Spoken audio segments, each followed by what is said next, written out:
Hello दोस्तों, आप सभी का स्वागत है हमारे यूट्यूब चैनल मोनी एजुकेशन पर। आज के इस वीडियो में पढ़ेंगे कक्षा 6 के हिंदी अक्षरा यूपी बोर्ड के पाठ 3। पाठ का नाम है आप भले तो जग भला। इस पाठ के सारांश को पढ़ेंगे। सारांश से पहले पाठ में आए हुए शब्दार्थ जानेंगे। पहला शब्द है प्रतिध्वनि। प्रतिध्वनि का अर्थ होता है किसी वस्तु से टकराकर वापस आई ध्वनि। गश खाना का अर्थ होता है मूर्छित होना या बेहोश होना। मिसाल का अर्थ होता है नमूना, नजीर या दृष्टांत। सबक का अर्थ होता है शिक्षा या पाठ। वर्ताव का अर्थ होता है व्यवहार। ऐप का अर्थ होता है दोष, खोट या बुराई। पाठ के सारांश को पढ़ेंगे। कांच के एक विशाल महल में एक कुत्ता घुस आया और जोर से भौंकने लगा। कांच होने से बहुत सारे कुत्ते उसे अपने ऊपर भौंकते दिखाई पड़े। वह उन पर झपटा तो वे भी झपटे। अंत में कुत्ता गस खाकर गिर पड़ा।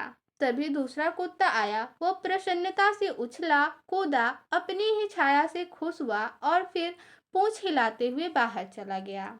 दुनिया कांच के महल जैसी है, अपने स्वभाव की छाया ही उस पर पड़ती है। आप भले तो जग भला। अगर आप हंसेंगे तो दुनिया आपके साथ हंसेगी, परंतु आपके साथ रोएगी कभी नहीं। अमेरिकन राष्ट्रपति लिंकन की सफलता का रहस्य यह था कि उन्होंने दूसरों की अनावश्यक नुक्ताचीनी से किसी का दिल कभी नहीं दुखाया। हमें दूसरों के दृष्टिकोण समझने की कोशिश करनी चाहिए, क्योंकि शहद की एक बूंद ज़्यादा मक्खियों को आकर्षित करती है, बजाय एक शेर के जहर के। लोग दूसरों की आंखों के तिनके तो देखते हैं, परंतु अपनी आंखों के सहतीर नहीं देखते। दूसरों को सीख देना आसान है, लेकिन अपने आदर्शों पर चलना बहुत कठिन है। अंत में निंदक को दूर न कर उसे सम्मान देना चाहिए, क्योंकि वह हमारी गलतियों की ओर ध्यान दिलाकर हम पर उपकार ही करता है। इसके प्रतिकूल गलती करने वालों का अपमान न करें।